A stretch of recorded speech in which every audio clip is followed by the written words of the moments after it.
Ce journal vous est offert par Afriland First Bank.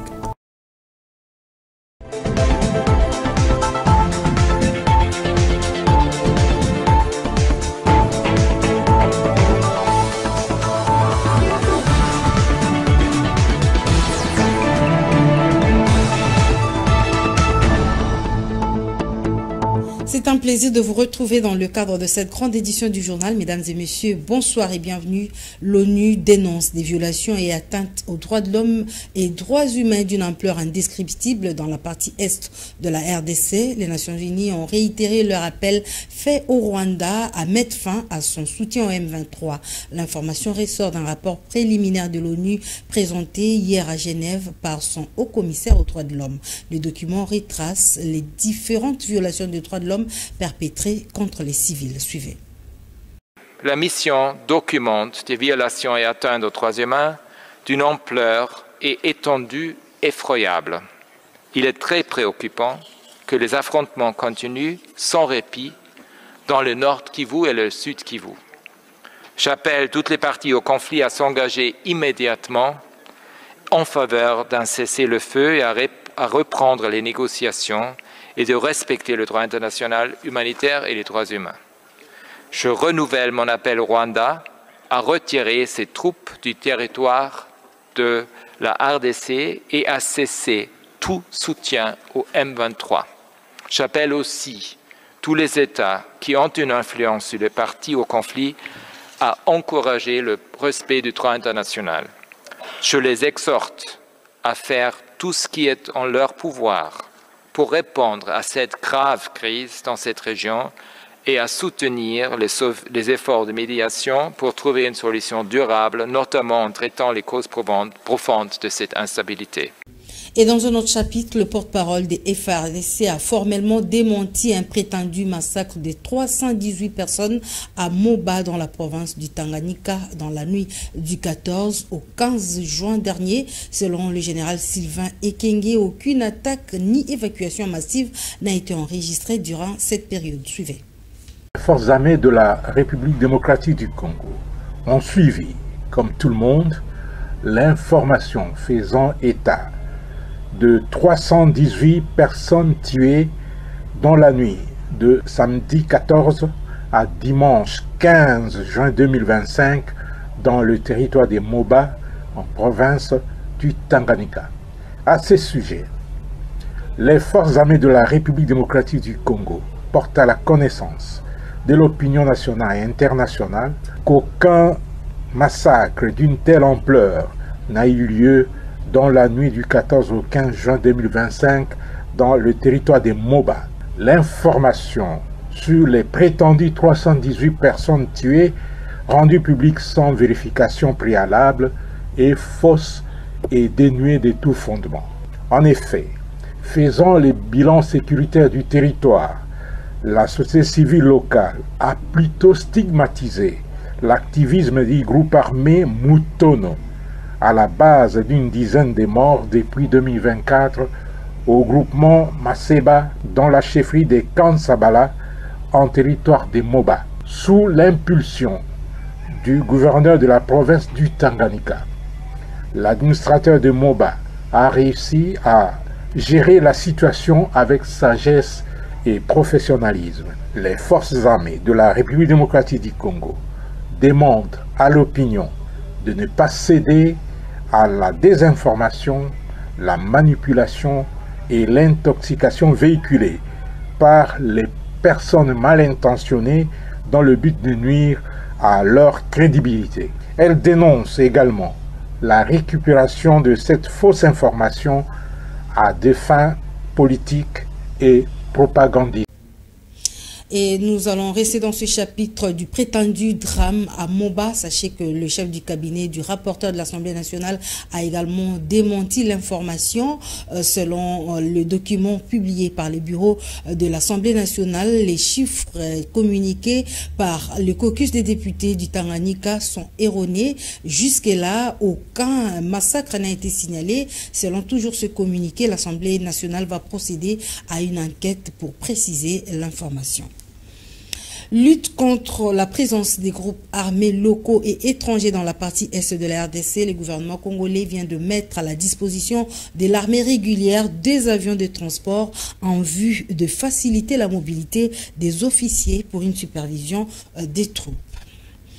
Nous allons changer de chapitre pour parler écho des partis politiques à présent. Sachez que le parti des frères chrétiens a procédé à une mobilisation très sensible pour conscientiser les Congolais à faire échouer tous les plans de balkanisation contre le pays. Suivez les détails avec François Ntamina. Déclaration politique de la confrérie chrétienne sur la situation politique et sécuritaire qui traverse la République démocratique du Congo. Congolaises et Congolais, chers compatriotes, le pays est en guerre. Une partie du territoire national est sous l'occupation de l'armée étrangère, en l'occurrence l'armée rwandaise. Le complot visant sa balkanisation est en voie de son accomplissement. Les frères chrétiens, LFC en sigle, appelle à une mobilisation générale et patriotique pour barrer la route aux marionnettes des puissances étrangères qui veulent consacrer la partition du pays au profit de leurs propres intérêts.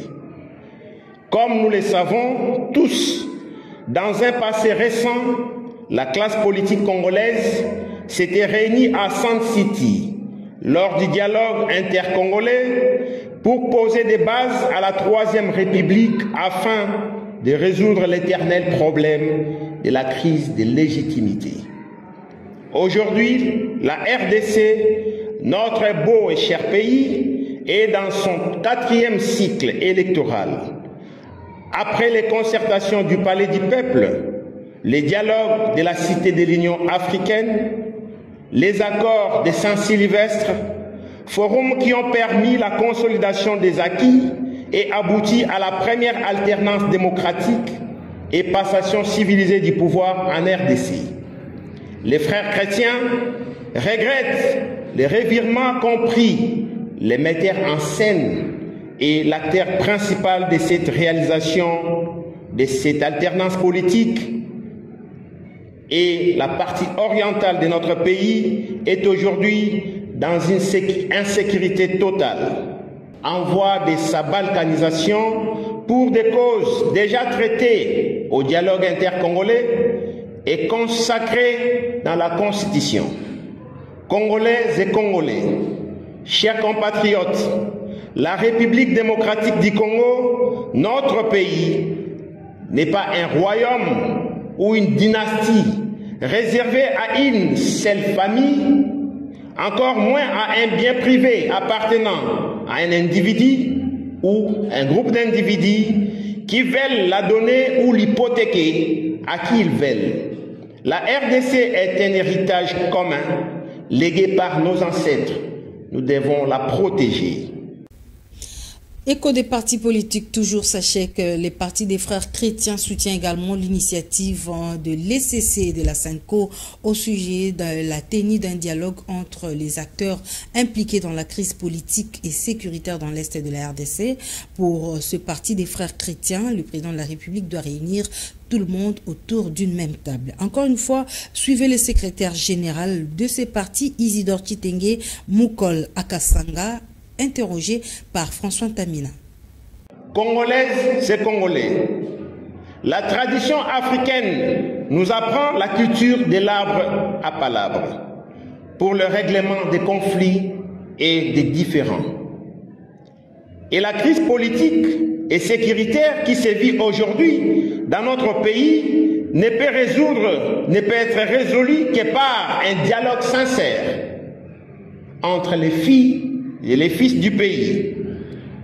Raison pour laquelle les frères chrétiens soutiennent la démarche que mènent les tandems SENCO-ECC et demandent à la classe politique, la société civile et les mouvements citoyens de s'en approprier.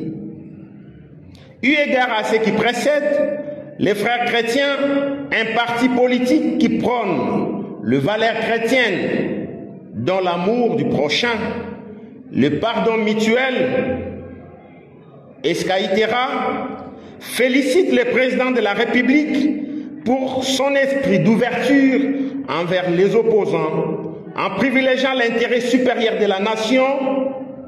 Elle encourage de rester sur cette voie et l'exhorte en sa qualité de garant de la nation et symbole de l'unité nationale d'approcher tout autre Congolais, y compris son prédécesseur, autour d'une table et d'un dialogue franc et sincère afin de mettre définitivement fin aux frustrations qui sont à la base des crises répétitives dans notre pays.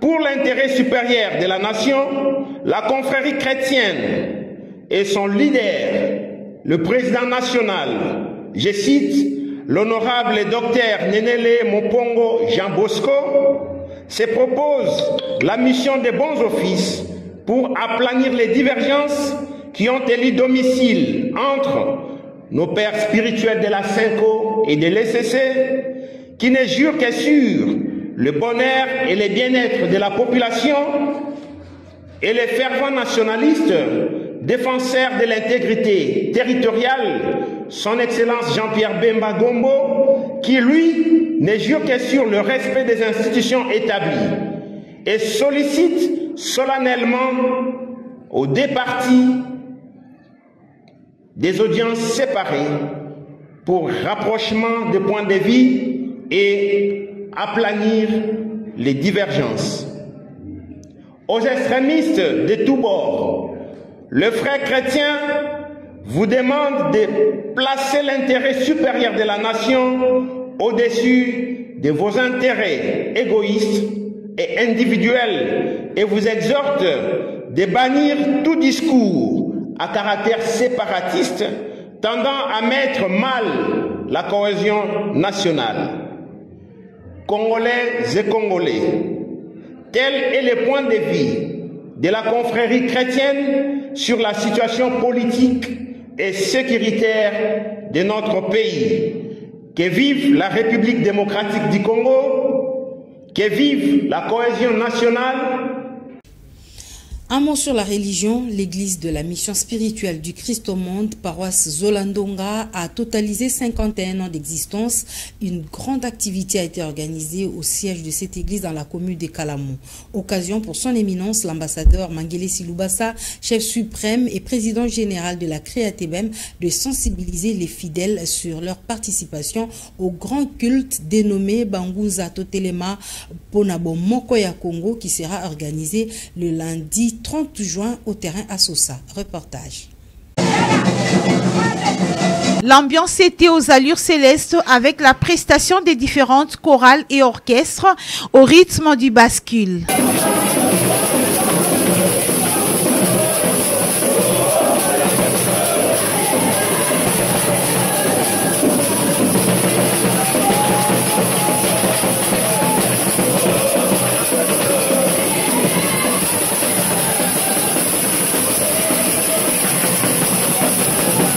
L'orateur du jour a axé sa prêche sur le sens des responsabilités où il a appelé les fidèles à en faire preuve dans leur vécu quotidien. Responsabilité responsabilité na bango. Balobi ezala mutu kaka oyo akomisaka batu responsable ezatata. Yene akomisaka batu responsable. Biso tozaka ba témoin. Kolonne mutu akomisaka batu ba responsable. Le moment fort de cette célébration était l'intronisation par le chef suprême et président général de la CREATEBEM, son éminence l'ambassadeur Mangele Silubasa, du représentant légal de cette église.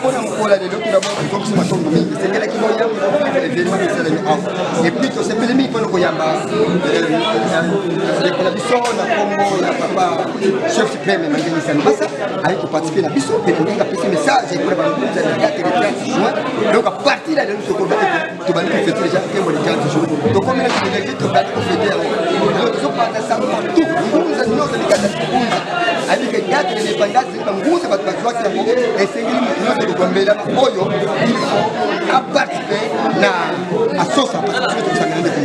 comme Le numéro 1 des Bangunza en RDC a saisi l'occasion pour sensibiliser sur le grand culte qui sera organisé le lundi 30 juin 2025 au terrain à Sosa.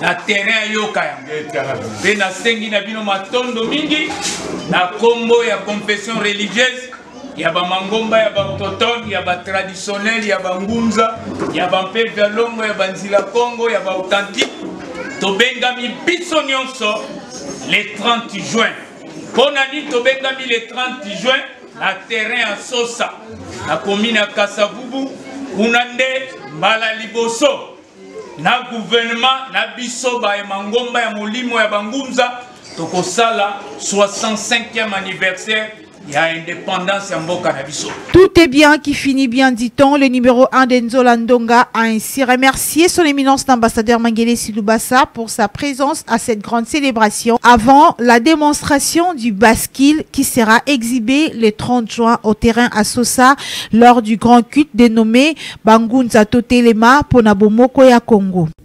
Prenons à présent le carnet santé de la FM Télévision. Sachez que le noix de cola est très bénéfique dans le fonctionnement du corps humain, renseigne Gustave Mpinganyai dans cette mini-enquête. La noix de cola, également appelée petit cola ou cola, est réputée pour ses propriétés stimulantes et ses bienfaits pour la santé. Elle contient de la caféine, de la théobromine et des polyphénols qui lui confèrent des effets énergisants et tonifiants. Voici quelques-uns des bienfaits potentiels de la noix de cola. Stimulant et énergisant. La noix de cola est connue pour son effet stimulant sur le système nerveux central et ce qui peut aider à combattre la fatigue physique et intellectuelle, à améliorer la concentration et à renforcer la vigilance. Aphrodisiaque. Certaines études suggèrent que la noix de cola pourrait avoir des effets aphrodisiaques, notamment en améliorant la circulation sanguine et en favorisant le désir sexuel. Antioxydants. Les polyphénols présents dans la noix de cola agissent comme des antioxydants qui peuvent contribuer à protéger les cellules contre les dommages causés par les radicaux libres. Anti-inflammatoires. La noix de cola pourrait également avoir des effets anti-inflammatoires, ce qui pourrait être utile pour soulager le maux de tête, les douleurs dentaires et les migraines. Autre bienfait, certaines utilisations traditionnelles de la noix de cola incluent son utilisation pour diminuer la sensation de la soif et de la faim, pour traiter des nausées matinales, pour soulager la fièvre et pour favoriser la digestion.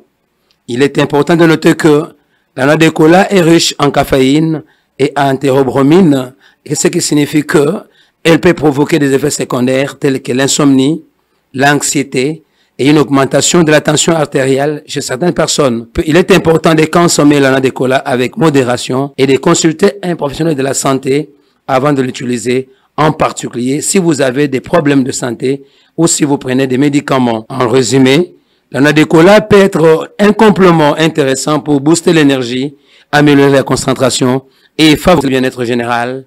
Mais il est important de la consommer avec prudence et de prendre en compte les effets secondaires potentiels. Société à présent, sachez que la situation humanitaire est dramatique à la 16e rue au quartier des Bonhommes dans la commune de Limete. Cette population victime des inondations au mois d'avril dernier dénonce une insalubrité grandissante provoquée par ces inondations. Plus de précisions dans cet élément réalisé par Guélor Mouya. Voici ce à quoi ressemblent les maisons et les parcelles situées au quartier des Bonhommes à la 16e rue dans la commune de Matete après les inondations causées par le débordement de la rivière Ndjili. Les parcelles et les maisons sont envahies par une insalubrité indescriptible pendant que les eaux qui ont submergé les habitations ne sont pas encore complètement évacuées. La population en détresse sollicite de l'aide humanitaire. Bambetu nyonso baby bilamba nyonso baby basani kutu kolobate donc biloko nyonso tali papa nga na lati ya niveau la ngate na lokoti kabo na chena mako donc moye kutu koloba ezate ba konza mboka batela biso likambo soki bango ba kolongola biso ba ke ko tia biso bisika ba poneli biso tokei mais pour la situation ya boy moye ezate ou bien bazwa moye ba canaliser ma Ndjili wana ndenge ma ekota ke sika na po eza itika biso ta moi ate ko kota me ekota ndenge ekota kati po mai ya kanango ekoti na lopango leso na ndako ekoti ka mukie après au moins la bino bo vandi na bino leso to chaka ba mbeto likolo to lela so likolo mais oya turo do moya ko vanda na lopango ezate moya ko la na bandako ezate do moya ko sala autre mais na bano ya miketo ke na bango wapi. Un autre habitant du quartier attire l'attention des décideurs sur la prise en charge réelle des sinistrés qui vivent dans un environnement inapproprié. Il y a encore de l'eau dans les maisons, il y a encore des saletés, il y a encore des immondices qui traînent devant des maisons. Parce que pour le moment, il n'y a pas de gens pour faire entretien de leur maison. C'est faux, c'est faux, c'est faux, il n'y a pas une construction anarchique ici. Parce que je suppose que tout celui qui construit ici part voir des services de l'État pour avoir des documents avant de construire. La population sinistrée a également dénoncé l'inattention des autorités pendant cette période où plusieurs familles ont presque tout perdu suite à la catastrophe naturelle qui a secoué la rivière Ndjili. Société toujours, la population du quartier Founa invite les décideurs à réhabiliter l'avenue Forgeron, cette chaussée qui facilite le trafic entre la commune de Limete et celle de Barumbu est dans un état de délabrement très avancé. Suivez le cri de détresse de la population dans ce reportage réalisé par Exaucé Louvia et Israël Kimassi. Le vécu de la population de Limete sur l'avenue Forgeron devient de plus en plus pénible suite à l'impraticabilité de cette avenue qui se trouve à l'état de délabrement très avancé. Pour cause, la construction anarchique de maisons d'habitation dans ces coins font que l'eau de pluie, qui n'est pas orientée, s'immobilise et forme de flaques. Approché par votre rédaction, un ancien habitant de cette avenue rassure que ce n'est pas seulement quand il pleut que l'eau est devenue stagnante, mais c'est déjà une incontournable difficulté qui perdure. Dès 2003, moi je vivais ici. Mais tout ça l'a été. Alors, l'icolo kaka nae bate pour l'anga le bango il wabitonga tonga oyo ndé commissaire biso koto comment souffrir na mamanzela. Ça tout ça prépare tout congolais, tout ça place tout fandi et ça la kitoko. Et ça bien. Et ça pone ça salité te milakité ninité. Tandenge to fandi. To ko lukandenge ni pour moi il faut que tout mo bimesate. Tambule za likolo. Ainsi, un SOS est lancé aux autorités compétentes pour que des solutions idoines soient trouvées. Balabala o sozo tona bueza pona tema mabe. Tema mabe ya ba kozina bisu na ya mboka na lubango nanu. Peza banzela bango batambola yango nzela o mai boy. Mai sila kate mbule beta te a mai tondaka.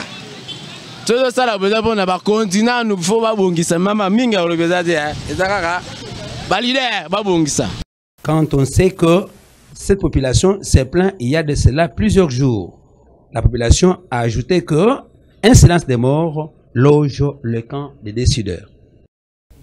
Mesdames et messieurs, ce journal est complètement terminé. Merci de l'avoir suivi. Excellente suite de programme sur la FM Télévision.